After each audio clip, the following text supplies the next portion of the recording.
Alrighty, hello every folks and good morning! Welcome to another edition of Know Your Unit 1 Vision, aka Know Your Fried Chicken.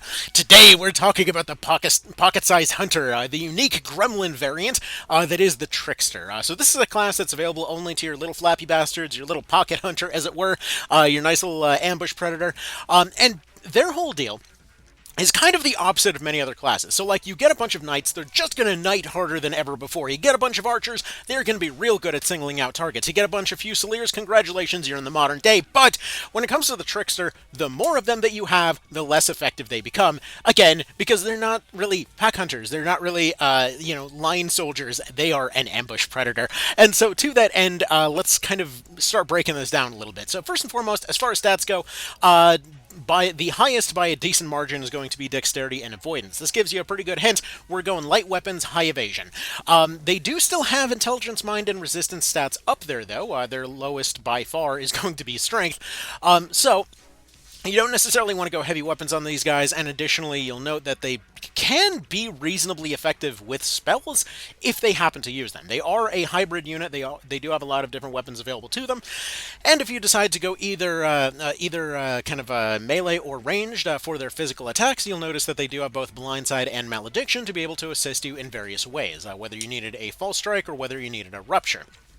Now, that being said, let's go ahead and start talking about their toolbox, because it's relatively expansive. The thing is, though, again, remember the fact that you usually want to be running like either one or a small handful of these particular units. The more that they are obvious that they're something that's present as a target, the more they're just not going to hold up, because they're relatively flimsy in terms of, well, everything about them. High evasion equipment is usually where you want to be running with them. And again, as soon as they stop bottoming out those hit odds, that's when their flimsiness starts to show. But their evasion is so decently high that you can oftentimes just kind of float around with relative impunity as long as you have some defense whatsoever. So, for example, a Brigandine in scale leggings, throughout most of the time that I've run this guy, has been more than enough to keep him relatively safe, just kind of operating out in the open without necessarily drawing too much attention to himself. Additionally, let's go ahead and talk about their skill option, or not even just their skill options, but their weapon options. So, first of all, everything's going to be tying into Dark to some degree. They can augment all the different elements as you do, but Dark is usually going to be the thing that benefits them the most because it's the thing that they can tie magic to. Weapons-wise, we've got daggers, katanas, cudgels, whips, sidearms, crossbows, and fusils. In fact, if you wanted your earliest available fusil in the game, as well as your earliest available trickster in the game, over in Farampa Wildwood, you know that one map where it's like a kind of escalating hill, and we got a bunch of fairies and dragons over on the right side? Yeah, there's a happy little trickster with a handgun just sort of hanging out in the middle of all of that, so you can go and hire that guy. That's actually what Mr. Shamgoo over here was. Alright, anyways, that said, let's talk about these weapons, because one thing to add some context to these weapons is that this guy is able to dual wield, which opens up our options in terms of what kinds of stuff we can be combining here. In fact, they're one of the few unit types that are out there that are able to combine, let's say, something along the lines of 1 HKs as well as MP draining claws and not face any punishment for it. Essentially, they can fully bar drain somebody without actually having any repercussions, and possibly using it as a major turnaround. So all of their options have some sort of potential. Fusils are great in terms of luck. Crossbows are great in terms of long-range debuffs, as well as being able to just use blindside as a counterattack at that point. Same thing for sidearms, though I personally feel this is a little bit of a downside on their side because they're suddenly taking on a lot of weight, and they want to stay quick and nimble. Whips are great for obvious reasons. Cudgels are great if you want to run more caster type of orientated stuff on them. And again, daggers, katanas, all that kind of thing. As far as their heavy weapon options, they don't have many, but they don't exactly want them either. We've got our typical suite of augments as well as racial abilities for everything aside from themselves, as you'd expect, which is just nutty in their case because they're constantly just going and abusing everybody on the field. Parry and deflect, both of which have comfortable gear options available for them. Counter hit 1 and 2, only 1 rank of bash though. Clarity and efficacy if you are running a more wizardly sort. Jump 1, which usually, again, doesn't sound like very much, but combined with their natural floating ability, effectively gives them kind of two jump in a way. It's even though their jump says 4, it's functionally 5. So this means that he's got near total immunity to a lot of cliffs, which is very useful. Because, again, ambush predator. So remember, kind of keep that in mind. Anyways, we got attack 1 and 2, reflect damage, but that's when we get into the kiss moves and stuff like that, and this is when stuff gets just absurd. So first of all, their bread and butter, the Tainted Kiss. This is going to have a chance to inflict stun, locked at 60%, but will always inflict poison unless the thing is immune. It's only 40 TP. Guaranteed poison. So essentially, their play, at least my favorite way to play these guys, is just sneak up on something, hit it hit it with a weapon of any variety, and then go and poison something else. Spreading chaos, spreading debuffs, and just basically being a gigantic nuisance is what they do.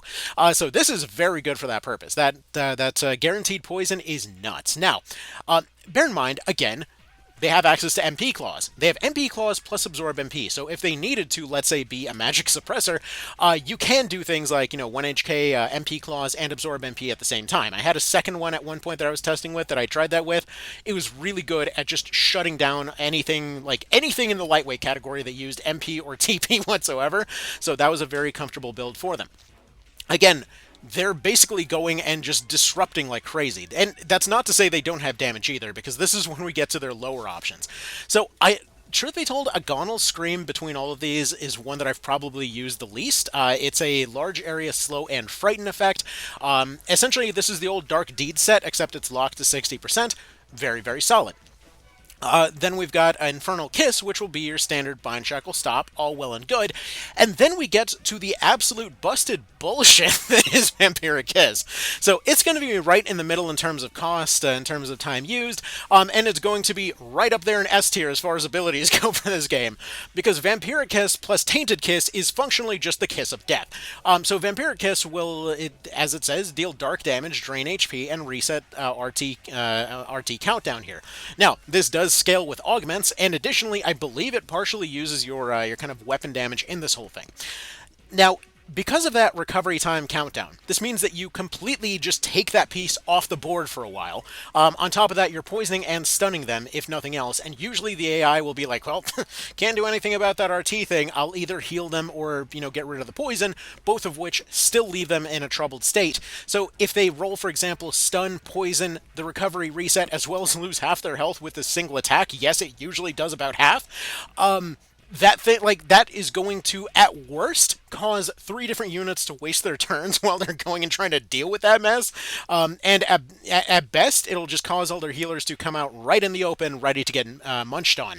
So it's just great in that particular regard. Like, this is easily one of my favorites for that particular reason. The funny part is, again, the more lightweight units you run next to them, or rather the more similar lightweight units you run next to them, the more obvious it becomes to the AI that they might be able to threaten this thing. However, they by themselves, if you give them, for example, some lightweight armor and stuff like that, they're basically just going to be able to operate with impunity. Usually, with a combination of their high evasion as well as pretty decent overall armor options, this means that usually they just won't draw much attention from the AI, which is just one of many times in which you can just kind of point to Rake's balancing things, and it's just like, I don't know how you pull this magic off, but way to go, So yeah, it's just wonderful in that particular regard. Now, that being said, one of the benefits of this whole kind of setup of having 2 different very, very solid moves in both directions is that while they aren't necessarily the fastest thing, they are able to constantly project themselves in a lot of different ways. So, for example, if they wanted to do like the whole cut and tainted kiss thing, that is a very constant, consistent bread and butter type of move for them. Usually 1 HK is what I ended up running on him for the longest time, just like 1 HK plus shield, just to max out that evasion, just to constantly reduce TP, and they would just choke things out as they went along. So that's very, very fun there. Additionally, you've still got options to, for example, the Goddess Bound. In my personal opinion, this is the best weapon for them. Not to mention it's not exactly the most difficult thing in the game to get. Plus, also, for the time that you get it, it's kind of reasonably overpowered. So, honestly, the reason that I use it is because we've got the binding effect of a dagger. We've got the 2-range strike potential there. And additionally, they can go into flight mode, which just cracks me up, because it looks like they're kind of ducking down like they're about to take off. Dude, I love that. Anyway, So yeah, they have near maxed evasion against most things that you'll run across. Usually that stun and poison and bind and whatever else all coming together at the same time, and you can mix and match that with whatever the hell you'd like. Will have a tendency to be really, really oppressive. So they're very good at distracting the AI, making them do stupid stuff all the time. It's great. It's great in that particular regard. So yeah, very fun class, very solid class. You get them pretty darn early on. Over in Chapter 2, you can get Gremlins as early as Chapter 2, so just go and get them at your earliest opportunity. You can start training this guy relatively quick. And yeah, as far as different build options go, you pretty much always want to be sticking with the kind of classic evasion stuff on them. But this dude is a bit of a menace, and I would definitely recommend having one on your team, if nothing else, because it's absolutely hilarious to have them have the ability to fly. But yeah, great unit. Let's see what else. Is there anything that I'm missing here? Yeah, they've got sidearms. It's not necessarily the main thing you want to be kind of going for in their particular regard. One more little note here before we wrap this up. So, as far as Vampiric Kiss goes, like, look at this ridiculousness. In terms of absolute threat that this guy can put out, if you can get them up to 100 TP to get that 60 plus 40, it's better than any finisher this guy's got available. Because look at the sheer potential of this move, right? So, let's say you've got your stun and poison, you've got that loaded up in the back. This guy's already more or less got that sorted. So, you see how he's up there, or not up there, but down there on the bottom right? He's in the turn order. Guess what? Now he ain't. Now he is just gone. His recovery time has now gone up to 166, as opposed to before that action when he was at 64. So his recovery time got set to its maximum. And on top of that, you're going and potentially putting stun and poison on them at the same time, and you're also healing at the same time. In terms of the absolute economy of this move, it's ridiculous. And if you're thinking, oh, he's just potentially very weak to it, surely this doesn't do that much against absolutely everything. Oh, yeah, no, it totally does. It just munches the ever-loving just Christmas out of everything. So, yeah. Very good unit. So he was damaged, now he's no longer damaged. And because he's now healed on the fly, he's effectively mid-air refueled, he can now go back here, and he can now kind of go towards this direction. He can potentially put on Battering Ram through Opportunist in order to get around Knights and such. That's why he's got that combination. He heals himself on the fly, he slows something down, they are now completely stuck, and he can now sneak to the back lines. Again, he is an ambush predator. He sneaks in, he destroys, he gets out.